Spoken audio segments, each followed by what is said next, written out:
And I was just thinking today, like this message was on my mind. I think it's maybe how a lot of people are feeling. I hope this message is for someone today, because we've had a lot of like people feeling out of their own skin, not normal because of the pandemic and the weirdness and the furloughs and all the things and money situations and all the things. And it's like so often in life, we let the pains of disappointment dictate the hope we have in tomorrow. My hope is based on any disappointments. And if I don't have disappointments, I can have hope. And if I have disappointments, I throw hope out the window. You know? But I've put my trust in so many people, Vincent, and they just used me. They just used me, and I've banked on so many opportunities to come through, and I just feel like I always fall short of everybody else. It's just me. It's just me in this problem. Me, myself, just me, myself, and I. Can I do the feet thing? I can't with these tennis shoes on, but you know what I'm saying.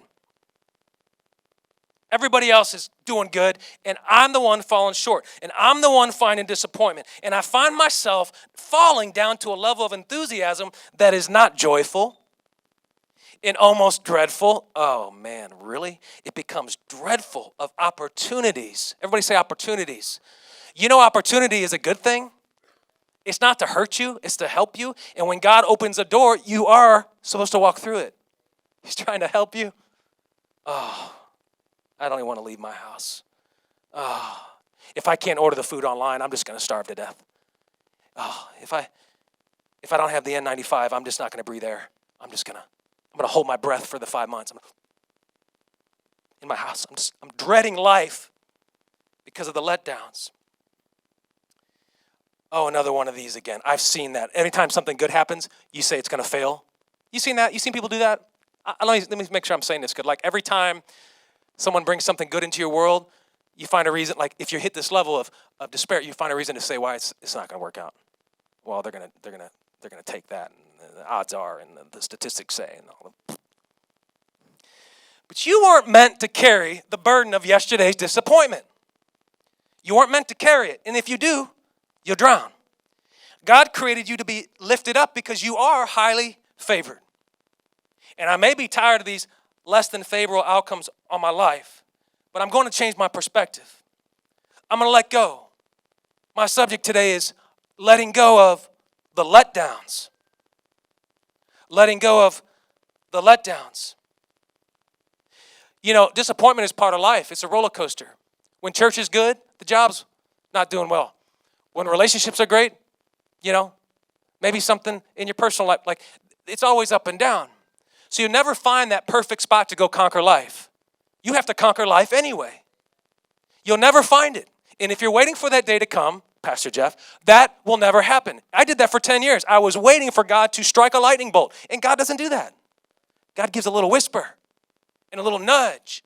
And it's a sequential, a cumulative process to find your calling.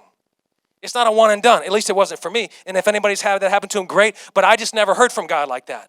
It was continual nudges that all of a sudden I'm here and 10 years go by. Okay? But it'll never be a perfect weather pattern to go out. There'll be a storm to face here and there. It can be a good thing. But today, I'm letting go of my letdowns because when you keep holding on to every letdown that's ever happened to you, you become driven and motivated, guess what? By disappointment. You become driven by disappointment. And you take on the nature of a disappointing life, a disappointing outlook, a disappointing perspective to others. You know, they see it sometimes and you don't. You know, people see stuff and you think, nobody will notice this. No one knows I smell like this. No, yes, they do. Deodorant, okay? No one here, of course. It's hypothetical, guys. No one here would not wear deodorant to church. I'm just saying. Come on, y'all awake? Come on, it's okay to laugh in church. God has a sense of humor. You know, he had emotion when he turned over the money changers. He had emotion when the dove descended upon Jesus and the baptism. Like, he has emotion. This is my beloved son. Like, beloved, I'm well pleased. Like, God laughs. I think he laughs. He laughs. You become driven by disappointment. And so if all you've experienced is disappointment after disappointment after disappointment, it becomes what you know. And you become diagnosed with high levels of relational toxicity. relational toxicity. You become diagnosed with just an overwhelming supply of disappointment. And it starts eking out of you, leaking out of you every spot. And your normal becomes crippling to your progress as a person. The older you get, the worse it gets. I'm guilty of that. I see it. I see that my worst things are harder to break as I get older. And I'm starting to do new things too that I said I'd never do. I'm 41, but I'm different than I was when I was 21. Some good, some bad things. But my normal can become crippling when it becomes my identity in disappointment. And you can't grow. Everybody say it. I can't grow if I don't let it go. So I'm letting go of my letdowns. I'm letting go of my letdowns. This can be in people, situations, problem. Well, I'll just hold a grudge while I come to church and give my gifts before the altar. Oh, it says reconcile with your brethren before bringing the gifts. Well, did you see, though, what they said about me to Aunt Susie and whatever? And I'm just going to hold a grudge here, and I'm going to worship here. But you can't grow if you don't let it go. Come on, somebody. You with me? Come on, I'm not preaching to myself here. Well, sometimes I am. This is just how we keep you awake. You can't grow if you don't let it go. So I'm letting go of my letdowns. And grudges are a big one. Okay? People will justify grudges all day long. They'll justify being nasty to somebody in the car all day long. You know, we had a man lose his life last week.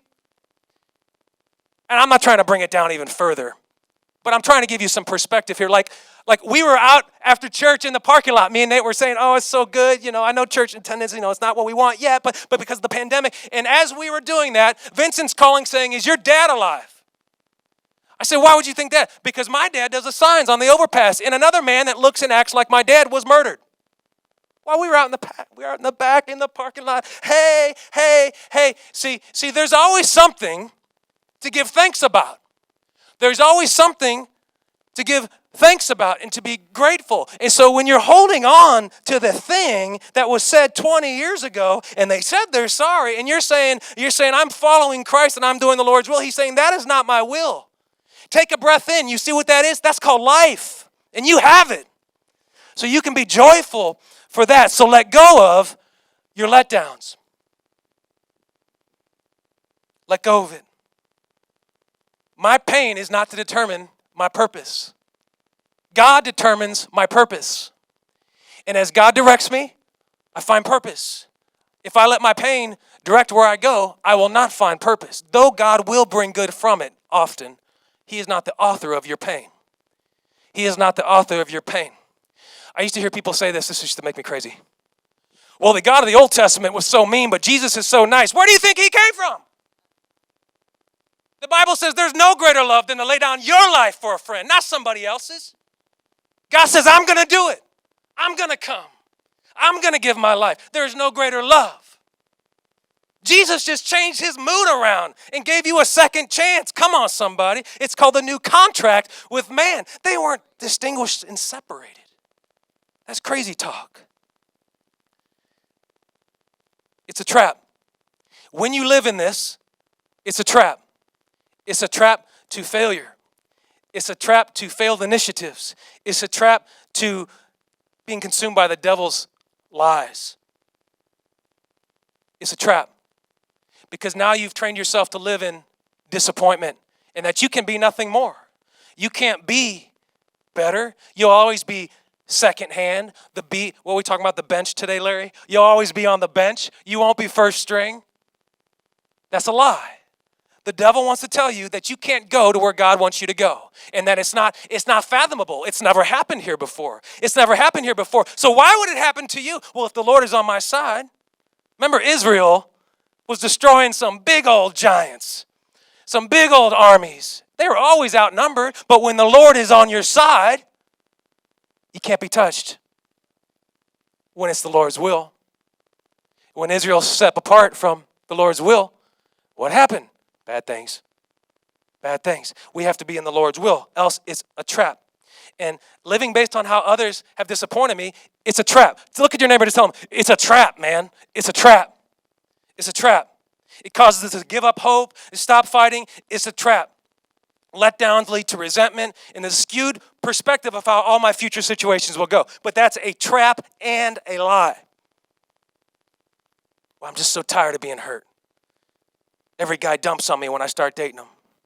Every girl cheats on me, lies to me. I'm just so tired of being hurt.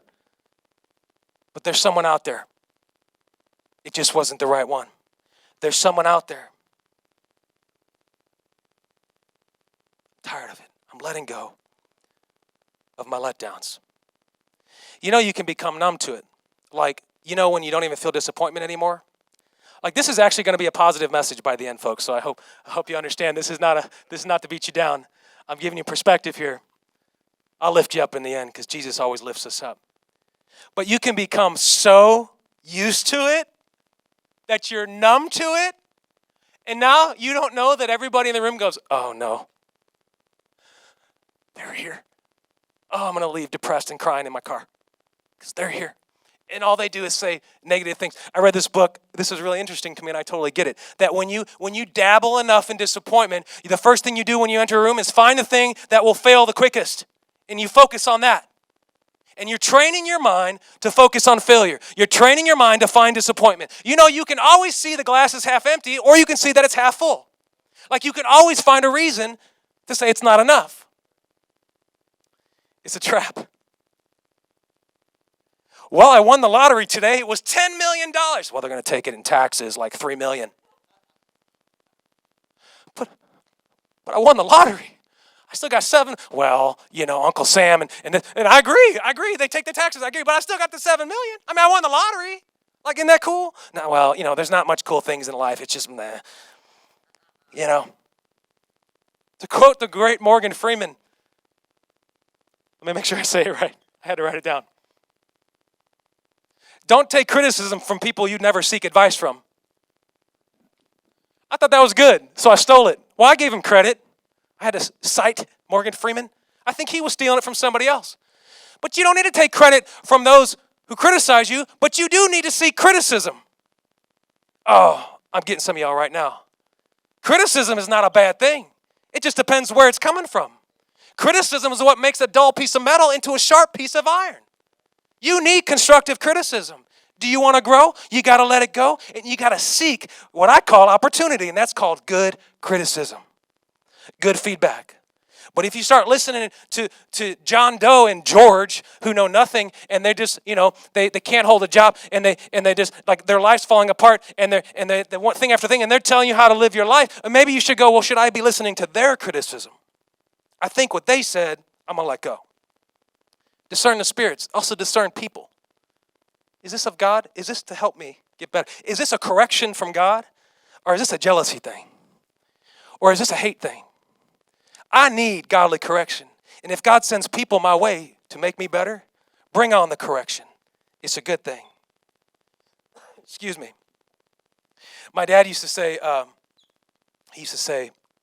when somebody like says something, like when you're arguing with your spouse, or like, this is hypothetical, this would never happen. We would never fight about anything. Even though, did you know you bought too many Cheetos this week and you're going to make me fat?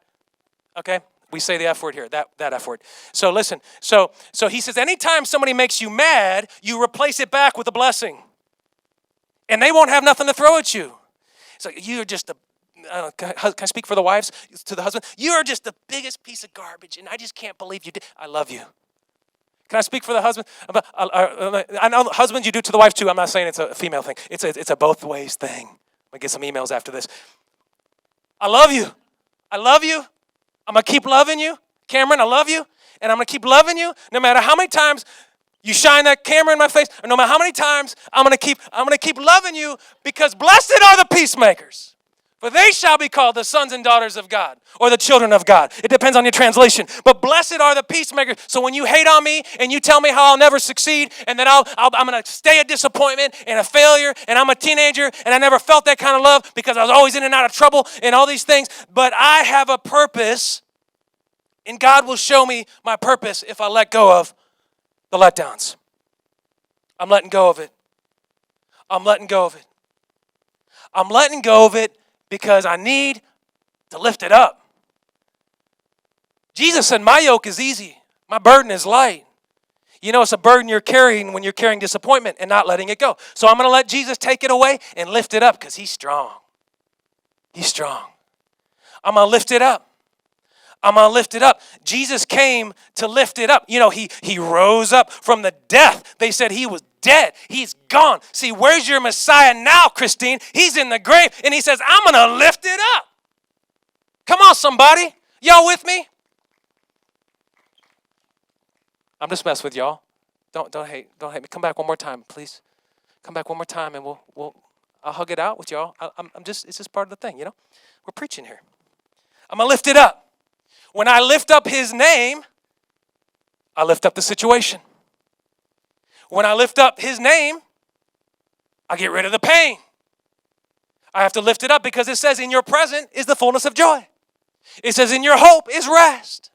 They go together. I can't separate the two. Well, I can't find any hope. Well, are you following the Lord's will, Cameron? I know you are. But you know what I'm saying? I can't find joy, but are you ever in his presence? You got to seek. The Bible says he is a rewarder of those who diligently seek him. And I'm going to seek. Christine is a diligent seeker. Mike is a diligent seeker. Vincent, we're full of them. I can't name y'all, but I would. Vincent is a diligent seeker.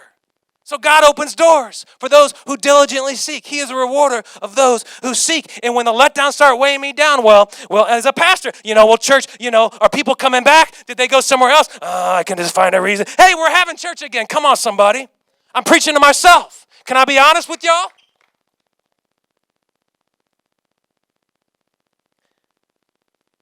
I'm lifting it up. I'm lifting it up. I'm going to combat my fear with faith. I'm going to lift up shortcomings with new beginnings. New beginnings. As long as you have air to breathe, Debbie, there's a new beginning. As long as you have air to breathe, there's a new beginning. You can always start over. One thing I used to freak out about, I do software consulting during the day. This is a volunteer thing. And though I want it to be full-time someday, my passion is not for money. I'm already good there. My passion is to preach the gospel. So what I'm saying is, when I was starting my business in software, I used to freak out like, oh, I just lost this contract. Now what? And then I always go through this, and I remember, just as easy as I got that one, I'll get another one. Because I know the supply's there. I know the supply won't run out, Vincent. And I know if the supply for my work is there, I just got to go seek it a little bit and dig it out and pull it out. I know the supply of Jesus Christ will never run dry. It's infinite. So I got to pull it out and quit waiting for God to dump it on me. I got to go get it, pull it out. I got to seek it. I got to be active with my faith because sometimes it's just not easy, Amanda. It's not easy to be faithful sometimes. It's easier to curl up and say, I don't want to. But we got to grind and go get it. We got to go get it anyway. Jesus never left us. We're not leaving him. We are going to bask in the fullness of his presence. We're going to lift him up. If y'all can stand with me this morning, we're going to lift him up. I'm letting go of my letdowns. I don't need to rely on what they say. I rely on him. I won't be moved. Everybody say it. I won't be moved when the Lord is before me. I won't be moved. I won't be moved when the Lord is before me.